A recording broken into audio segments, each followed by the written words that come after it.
In 1895, the most powerful empire on earth sent warships toward the Americas, and one nation stood in its way with nothing but words on paper.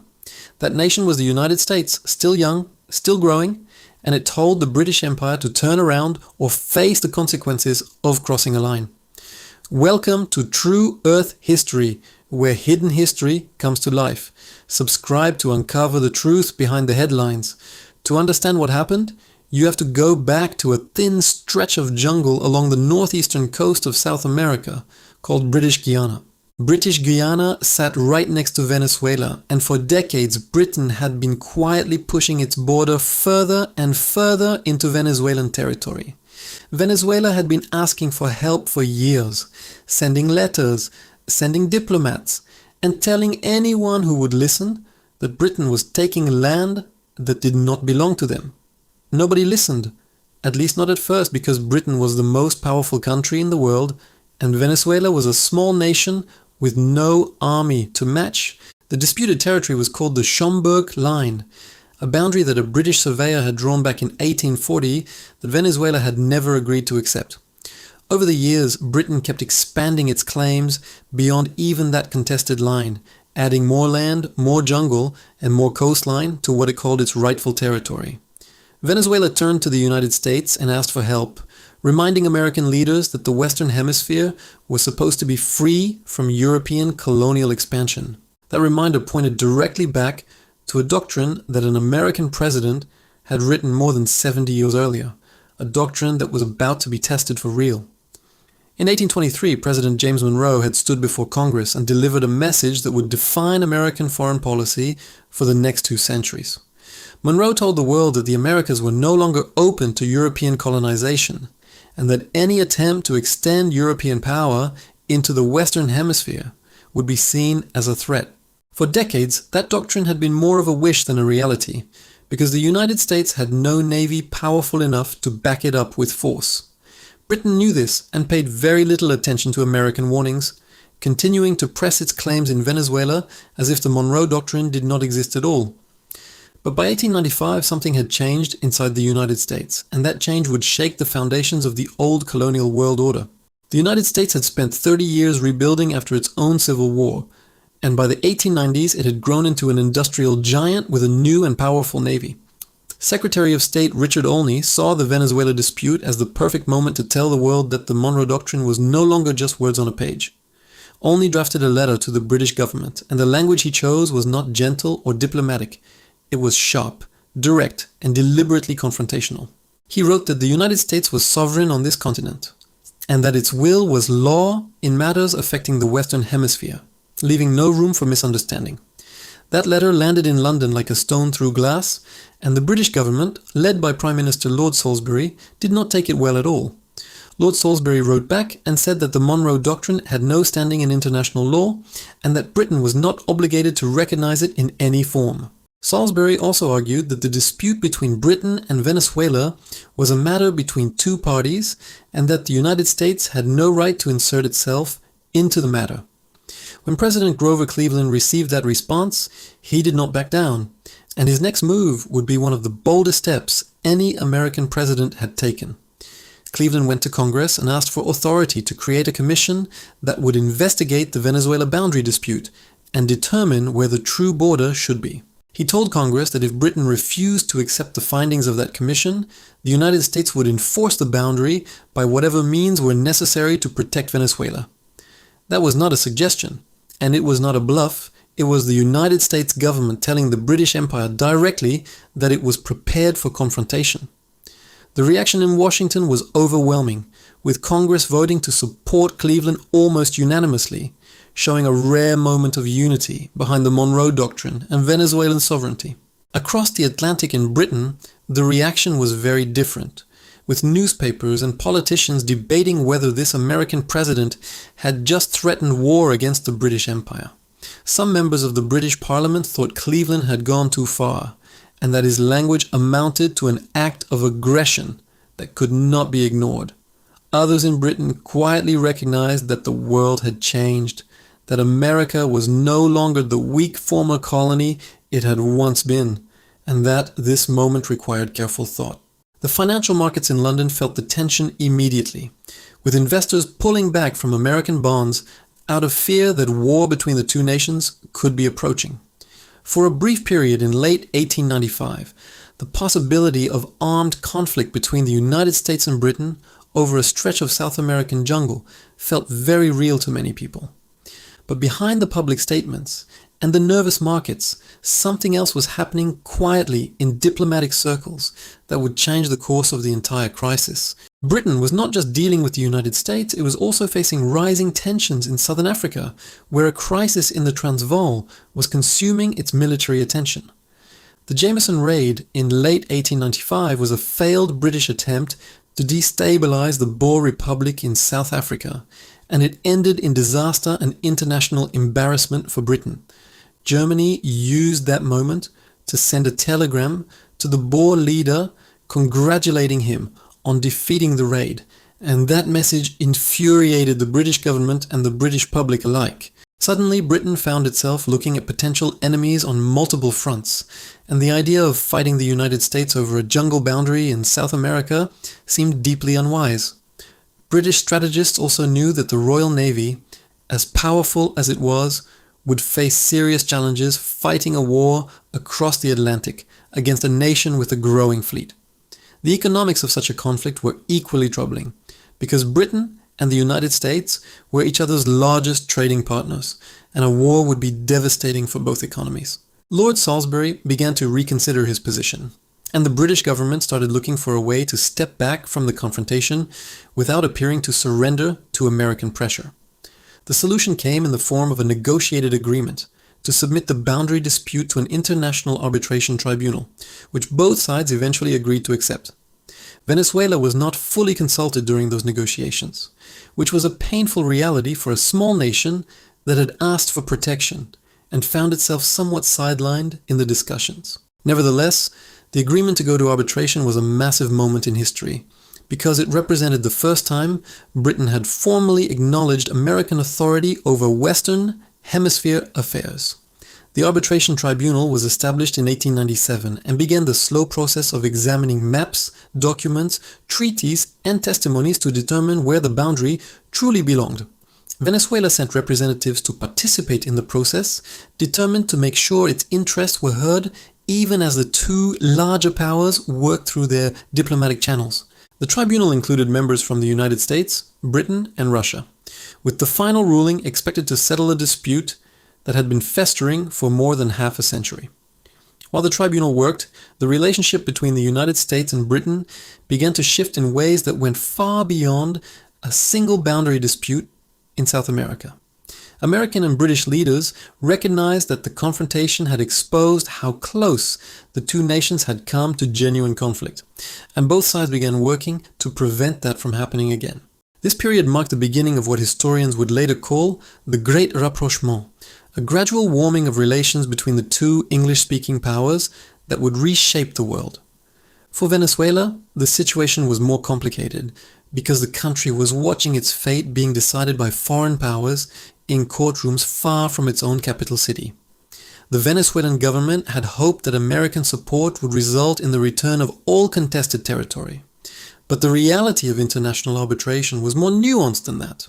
In 1899, the arbitration tribunal issued its ruling, drawing a final boundary line between Venezuela and British Guiana that largely followed the original Schomburg line from 1840. Venezuela was disappointed with the outcome, feeling that it had not recovered all the territory it believed was rightfully Venezuelan, particularly the region around the Punta Barima area. But the ruling also confirmed that Britain could not simply expand its colonial claims at will, and that the Western Hemisphere now had a protector willing to stand firm against European powers. The significance of what had just happened was not lost on anyone paying attention to global politics at the turn of the 20th century. The United States had stood up to the most powerful empire in the world and forced it to submit a colonial dispute to legal arbitration rather than simply taking what it wanted. That was a new kind of power, not the power of guns alone, but the power of a nation confident enough in its own strength to demand a different kind of world. For smaller nations across Latin America and beyond, the Venezuela crisis sent a message that American protection of the Western Hemisphere was real and that it came with genuine force behind it. But it also raised questions about what that protection truly meant, because American power came with American interests, and those interests did not always align perfectly with the needs of smaller nations. Venezuela had experienced this firsthand during the arbitration process, where its voice was sometimes secondary to the larger diplomatic negotiations between Washington and London. This tension between protection and control would define American relationships with Latin American nations for decades to come, and the Venezuela crisis was its first major expression. Back in Washington, President Cleveland left office in 1897, having established a precedent that future presidents would build upon to extend American influence across the hemisphere. His Secretary of State, Richard Olney, also departed, but the doctrine he had articulated so forcefully in his famous letter became known as the Olney Corollary to the Monroe Doctrine. The Olney Corollary essentially said that American supremacy in the Western Hemisphere was a fact of nature, a statement that went even further than Monroe had originally intended. Theodore Roosevelt would take that logic even further in 1904 with his own addition to the Monroe Doctrine, arguing that the United States had the right to intervene in Latin American affairs. The Roosevelt Corollary claimed that if any Latin American nation failed to manage its own affairs properly, the United States would step in to restore order on behalf of the hemisphere. This was a dramatic expansion of what Monroe had intended, turning a defensive doctrine into something that looked much more like a justification for American intervention in neighboring countries. Venezuela would experience this expanded American role directly in the years following the boundary dispute, as its relationship with the United States grew more complex and more consequential. By the early 1900s, Venezuela was struggling with enormous debts to European creditors, particularly Germany, Britain and Italy, who had loaned money to the Venezuelan government. When Venezuela failed to make its debt payments, those European powers took dramatic action in 1902, sending warships to blockade Venezuelan ports and forcing payment through military pressure. The United States watched this closely, initially indicating that as long as Europeans were not trying to acquire Venezuelan territory, the Monroe Doctrine did not technically apply. But American public opinion shifted as the blockade continued, and the sight of European warships controlling South American ports began to feel too much like the kind of colonial pressure Monroe had warned against. President Roosevelt eventually pressured all parties to submit the debt dispute to international arbitration, once again using diplomacy to push European powers back from the American sphere. The Venezuela debt crisis of 1902 reinforced the pattern set in 1895, showing that the United States would use its growing power to keep European military and political influence out of the Americas. For Venezuela, however, this American protection was a double-edged reality, because keeping Europe out meant dealing more directly with Washington on terms that Washington largely set. The 20th century would bring Venezuela enormous wealth in the form of oil discoveries that transformed the country and made it strategically vital to American interests. That oil would change everything about the Venezuela and United States relationship, adding economic stakes to a dynamic that had previously been defined primarily by political and military considerations. But that story belongs to a later chapter, because in the 1890s the oil beneath Venezuelan soil was still unknown, and the crisis was purely about land, sovereignty, and power. What matters in this moment is understanding what the 1895 confrontation revealed about the changing architecture of global power at the turn of the 20th century. The British Empire, for all its naval might and colonial reach, recognized that the Western Hemisphere had passed into a sphere where American power was now the dominant force. That recognition did not happen easily or quickly, and it required an American president willing to use language that risked genuine conflict to make the point unmistakably clear. It required a Secretary of State willing to write a letter that shocked the diplomatic world with its directness and its unapologetic assertion of American dominance in the Americas. And it required a Congress willing to stand behind that position unanimously at a moment when the stakes felt very high and the outcome was genuinely uncertain. The Venezuela crisis of 1895 is not as famous as many other moments in American history, but its consequences shaped the world that followed in ways that are still felt today. It established the template for how the United States would handle challenges to its hemisphere authority for the entire 20th century and beyond. It demonstrated that American power could achieve through diplomacy and legal pressure what might otherwise have required military force, a lesson that would be applied again and again.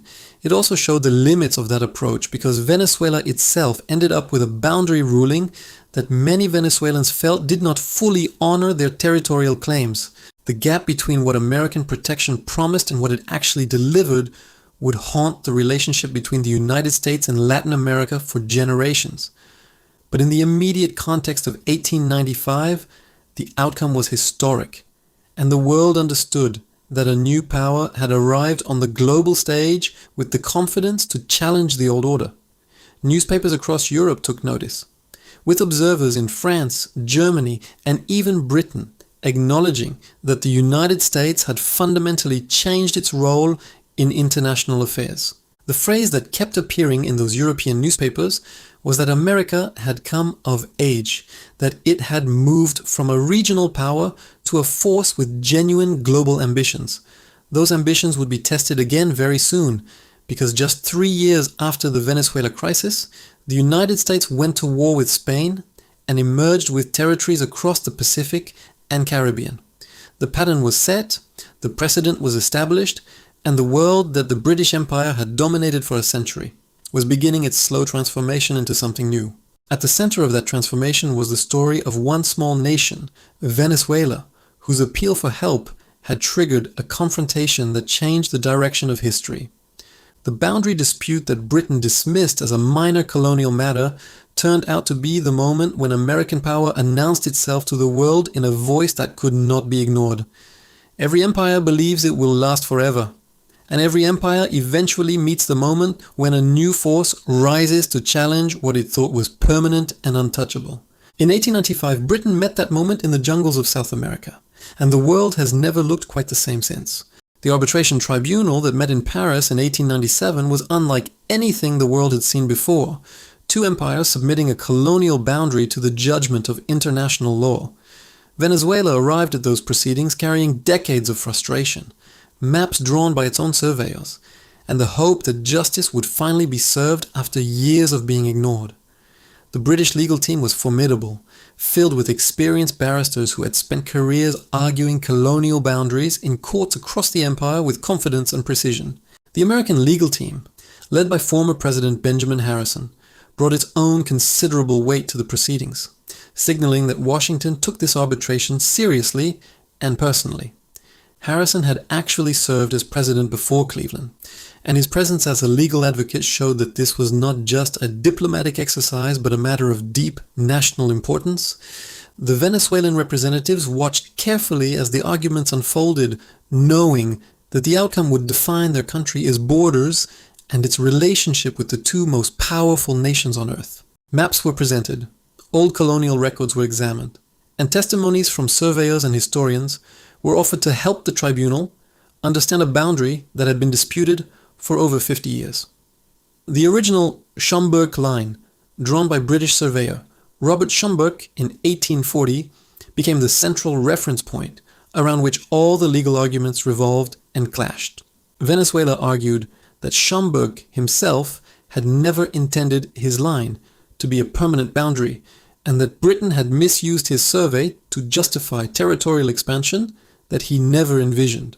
Britain countered that its presence in the region predated Venezuelan independence, and that effective occupation of the territory gave it legitimate claim regardless of where any surveyor had drawn a line.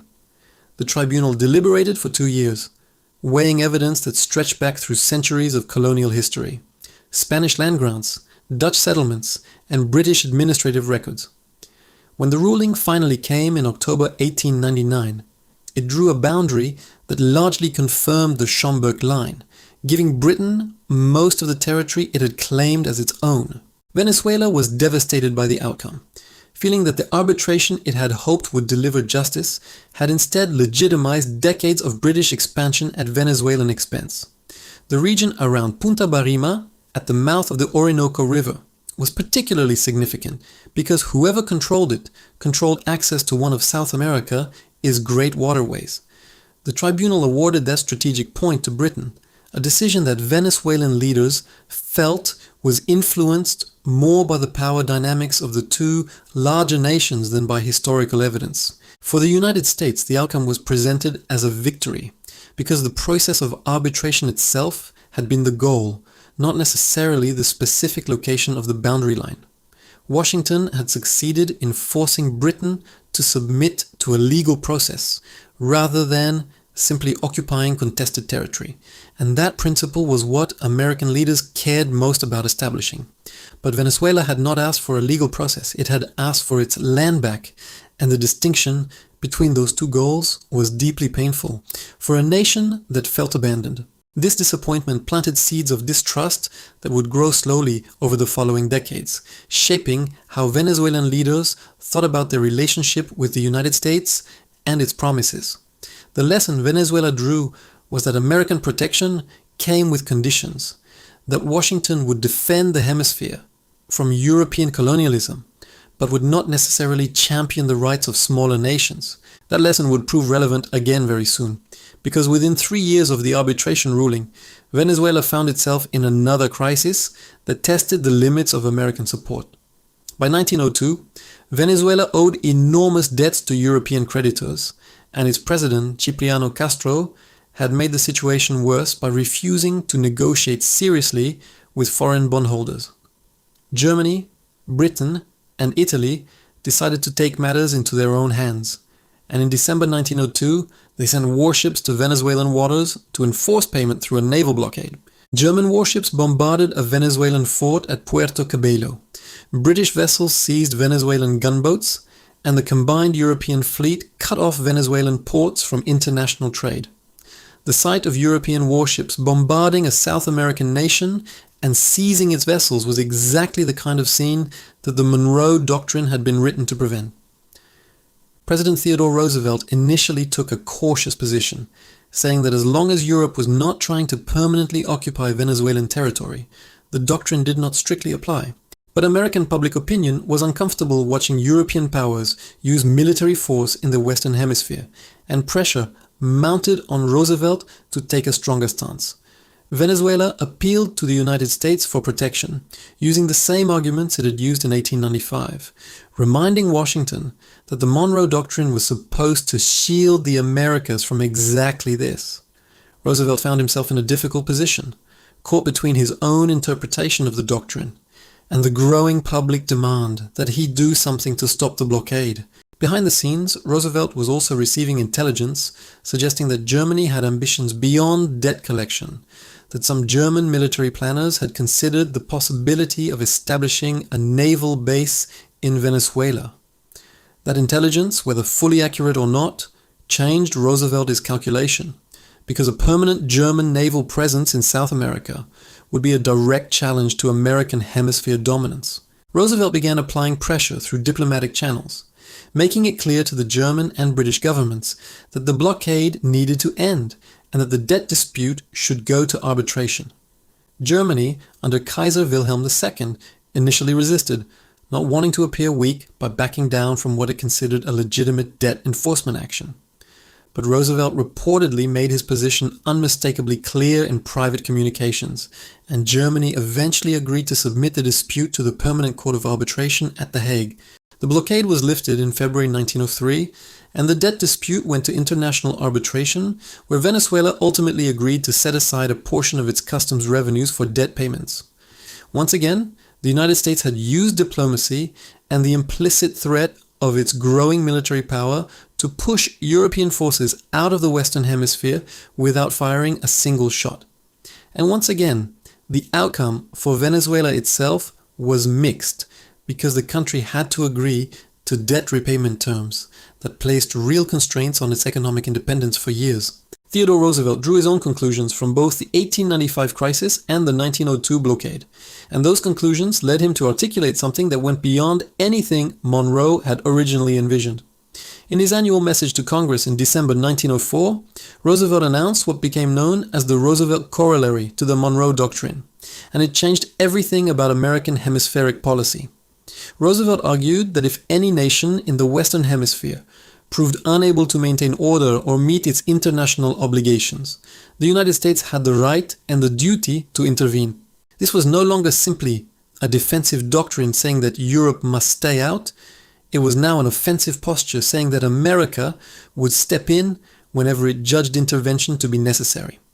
Latin American nations reacted with deep alarm, recognizing that the Roosevelt corollary essentially positioned the United States as a self-appointed policeman with the authority to intervene in their internal affairs. The irony was profound, because the doctrine that had been created to protect Latin America from European colonialism was now being used to justify a new form of American control over the same region.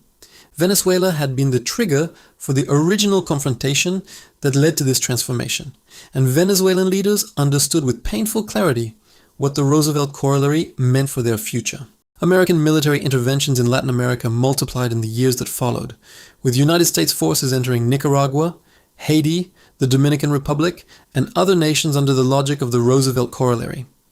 The British Empire, having stepped back from the Western Hemisphere after 1895, watched these developments with a complicated mix of relief and recognition that a new imperial power was filling the space it had vacated. Britain and the United States continued their gradual rapprochement through the early 20th century, finding common ground in trade, culture, and eventually in the military alliance of the First World War. The Venezuela crisis of 1895 had paradoxically helped bring these two nations closer together by forcing them to confront and then resolve a dispute that could have become genuinely dangerous. British historians looking back on that period would later note that the decision to accept American arbitration in the Venezuela dispute was one of the wisest strategic choices Britain made in that era. By choosing diplomacy over confrontation with the United States, Britain preserved a relationship that would prove essential when Germany challenged the European order 2 decades later. The Great Rapprochement between Britain and America, begun in the aftermath of the Venezuela crisis, laid the foundation for the special relationship that still defines the two nations today. None of that would have been possible if President Cleveland and Secretary Olney had not been willing to take the risk of confronting British power directly in 1895. The courage of that confrontation, backed by the growing industrial and military strength of the United States, created the conditions for a new kind of world order to emerge. That new order placed the United States at the center of Western Hemisphere affairs and gave it a role in global politics that would only grow larger as the 20th century unfolded. Venezuela, meanwhile, was about to discover something beneath its soil that would transform it from a disputed border territory into one of the most strategically important nations on Earth. In 1914, oil was discovered in the Maracaibo Basin, and within a decade, Venezuela had become one of the world's largest oil producers, attracting investment from American and British companies alike. The same nation that had begged for protection from British colonial expansion in 1895 now found itself at the center of a global competition for energy resources that would define the 20th century. American oil companies moved into Venezuela with enormous capital and technical expertise, developing the oil fields and establishing a relationship with the Venezuelan government that was economically transformative but also deeply unequal. The patterns established in the political relationship of the 1890s were reproduced in the economic relationship of the oil era, with Venezuela providing resources while foreign powers controlled the terms. This dynamic would eventually produce its own crisis, as Venezuelan leaders across the 20th century struggled to assert greater control over their nation, its oil wealth, and its economic destiny. The nationalization of Venezuelan oil in 1976 under President Carlos Andrés Pérez was in many ways the economic equivalent of what Venezuela had been trying to achieve politically in 1895. It was Venezuela finally saying to the outside world that its resources and its territory belonged to Venezuela, and that foreign powers could no longer dictate the terms of that relationship. The echoes of 1895 ran through that moment, connecting a boundary dispute in the jungle to a nationalization decree nearly a century later through the common thread of Venezuelan sovereignty. Back in the 1890s, the man most responsible for Britain, his decision to back down, was not in Washington or London, but in Pretoria, South Africa, where the Jameson raid was unraveling British prestige. The simultaneous crises in Venezuela and South Africa had stretched British attention and revealed the limits of managing a global empire from a single capital across vast distances. Those limits would become more apparent with each passing decade, as independence movements in Asia, Africa, and the Caribbean slowly dismantled the empire that had once seemed permanent and inevitable.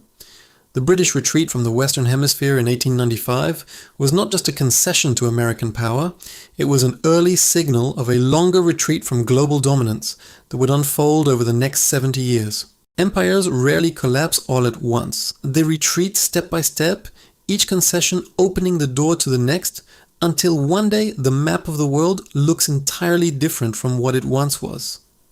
The Venezuela crisis was one of those steps. A moment when the British Empire chose strategic wisdom over territorial pride and began the long process of redefining its place in a changing world. For the United States, the journey in the opposite direction was just beginning, and the confidence gained from facing down the British Empire over Venezuelan territory would fuel decades of expanding ambition. The Spanish-American War of 1898 came just 3 years after the Venezuela confrontation, and the willingness of the United States to project military power across the Caribbean reflected the confidence built in 1895. Within a decade, the United States had acquired territories in Puerto Rico, Guam, and the Philippines, transforming itself from a continental power into a global one with overseas possessions and military reach. The small confrontation over a jungle boundary had been the first clear signal that this transformation was coming, that the young republic was ready to claim a larger role in the affairs of the world. Richard Olney, whose bold letter had launched the crisis, lived to see the full scope of what that moment had set in motion, though he expressed reservations later in life about how far American intervention had gone. He had intended the Olney letter to be a defense of Venezuelan sovereignty and a statement of hemisphere protection, not a declaration of American dominance over every nation in the Americas. The gap between intent and outcome is one of the recurring themes of diplomatic history, and the Venezuela crisis illustrates it with particular clarity and force. Good intentions exercised through unequal power rarely produce equal outcomes, and the relationship between the United States and Latin America in the century that followed reflects that uncomfortable truth. Yet the core achievement of 1895 remains significant and should not be diminished by the complications that followed in its wake across the decades. A small nation facing colonial encroachment from the most powerful empire in the world asked for help, and another nation stood up and said that what was happening was wrong and had to stop. That act of standing up changed the course of history. Not perfectly, not without its own contradictions, but in a way that mattered for Venezuela and for every nation in the Western Hemisphere. The boundary that was finally drawn in 1899 remained the official border between Venezuela and British Guiana, and later between Venezuela and the independent nation of Guyana, for over a century. But in 2015, that old dispute was reignited when Venezuela renewed its claim to a large region of Guyana called Essequibo, a territory rich in newly discovered oil reserves. The echoes of 1895 rang out again as Venezuela invoked its historical arguments and Guyana looked for international support to defend its recognized borders against the renewed claim. History does not always move in straight lines, and disputes that seem settled sometimes return in new forms when the stakes change, and old grievances find new expression.